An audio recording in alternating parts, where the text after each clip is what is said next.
Welcome back to my three-part lecture in which I talk about what is science. In part one, I talked about observations and generalizing those observations by describing them. In this, part two of the lecture, I'm going to be talking about theories and making predictions. And then in part three, I'm going to present an alternative model to the wheel of science that conveys more of how scientists actually do science. But for now, I'm going to stick with the wheel of science. In the previous lecture, I talked about how observations can be generalized and work toward building theories. And indeed, that is an important characteristic of theories. They need to be comprehensive in that they are a collection of generalized observations. Theories should also be explanatory in that they attempt to explain why a phenomenon happens. Theories should also be falsifiable, which means they can be disproven.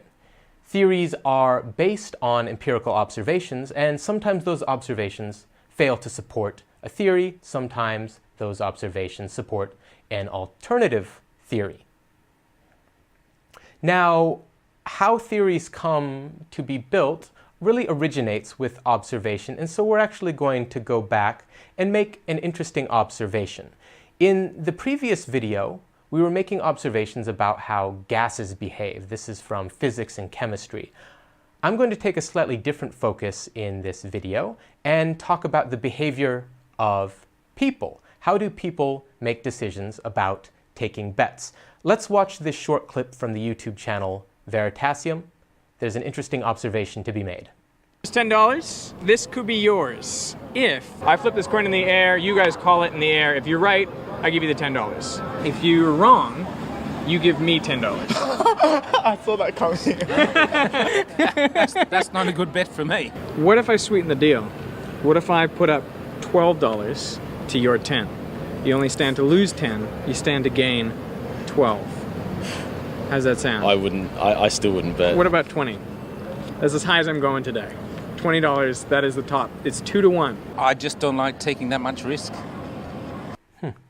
Now, if you watch the whole video, you'll see that some people suggest they would only take the bet if it were much higher, perhaps $50 or $100. And what that video was about is the notion of loss aversion. Loss aversion is that, well, people tend to weigh the potential losses of a bet more heavily than they weigh the potential gains. And so it takes either significant potential gains or a high probability of winning for people to take a bet. Now, this theory applies, this phenomenon of loss aversion, this generalized observation, applies to a wide range of behaviors and not just taking bets. But there are some caveats to loss aversion. First is this idea of diminishing sensitivity.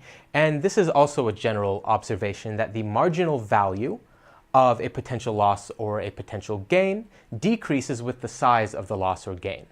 Does that make sense? If it doesn't, I've created an example that hopefully clarifies. And so let's go back to the coin toss from the Veritasium video. If it's heads, you get $10. If it's tails, you give me $10.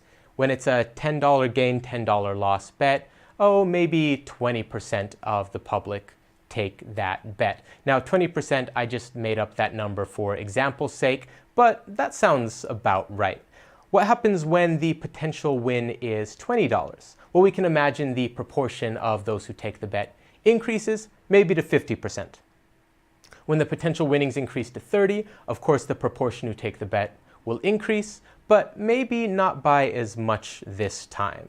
And increasing to 40 and then 50 each time, the incremental change in the proportion of those who take the bet is not as large. And so when you plot this, you'll see that the curve gets flatter as the size of the bet gets larger. That marginal increase in the proportion who take the bet gets smaller the higher the bet gets. And so that's how diminishing sensitivity works, at least on the gains side of the equation. Another caveat of loss aversion is that it is reference dependent. This means that the value of a gain or loss is defined relative to a reference point. And to give another example, We go back to the coin toss, and let's say the potential losses are all increased to $20. Of course, you would expect to see the proportion who take the bet decreases and the curve changes. And so the value of the potential winnings was conditioned on the size of the potential losses. There, the size of the potential losses was a shifted reference. Of course, the losses can be a reference, potential gains can be a reference, the assets somebody has can be a reference. So you can imagine how somebody's wealth affects how they think about potential losses or gains. Those are all references that affect the mental calculus that people engage in when they're deciding whether or not to engage in a risky prospect. Speaking of prospects, all three of these generalized observations are core tenets of prospect theory. This is a theoretical account of when and where people engage in potentially risky prospects. And so we can take this theory and formulate some predictions or hypotheses. So what is a prediction? Well, speaking of hypotheses, they are hypothetical in that they concern things that haven't necessarily been observed but are expected to be observed. Predictions should also be based on theory where those expectations reflect a theoretical understanding of a phenomenon. And predictions must be testable. This is a core idea of empirical research. So what kinds of hypotheses, predictions, can be made on the basis of prospect theory? Well, I'd like to talk about taxation for a moment before I make a prediction. I'm from the United States. I grew up there and now I live in Singapore, where I've lived for several years. I was taxed differently under the two systems. There are a couple different systems that these countries use. So in the United States, I paid taxes through a system called withholding. Each month I would earn my salary, but I would see only my salary after the taxes were deducted. My employer would deduct those taxes and pay those directly to the government. At the end of the year, I would file my taxes, and if I was eligible for certain deductions or exemptions, I would get a tax return, a tax refund. So at the end of the year, I had a potential gain. In Singapore, I pay taxes in a different way. I get a tax bill. So at the end of the year, after I've received all of my salary, I get an assessment in the mail saying that a portion of my salary is subjected to taxes. After deductions and exemptions, I have a tax bill which I need to pay. And so at the end of the year, I have a potential loss. Now, in both systems, I might have the same size tax bill, but how I think about those taxes is different. Now, what kind of hypotheses can be made based on an understanding of these different systems and what they represent? Well, here I'm going to use some deductive logic, using a series of premises to arrive at a logical conclusion about a specific instance. So, if withholding results in a potential gain and a tax bill results in a potential loss, then I can predict that people are more likely to cheat on their taxes if they get a tax bill than if they pay withholding taxes. How do I test this prediction? Well, I go back to the wheel of science and make some observations. Now, I haven't actually made these types of observations. I don't do economics research, but I looked around on Google Scholar to see if other people have made observations about this hypothesis. I didn't find an exact test, but I found a couple of related studies. So for example, Rees-Jones in 2013 looked at taxpayers who either owed money or were owed a refund. And he found that those who owed money were more likely to engage in tax sheltering or activities that would reduce their tax liability. Often that amounts to cheating on taxes. Although there are many explanations for why people might cheat more on their taxes when they owe money, he made a convincing argument for why that cheating was due to loss aversion, consistent with prospect theory. Another study was done by Grolleau et al. In 2016. It was an experiment of 600 participants, each of whom completed 20 mathematics tests or tasks, and for each correct answer, they earned €50. Now, there were a couple manipulations in this experiment. The first manipulation had to do with how scores were tabulated. So half of the participants had their test sheets scored by an independent observer. The score they received was the score they earned, not much room for cheating. The other half of the participants received instructions to score their own sheet and then shred the score sheet, reporting only the number of tasks they got correct. Of course, there were plenty of opportunities for those participants to cheat and to over-report the number of tasks they got correct.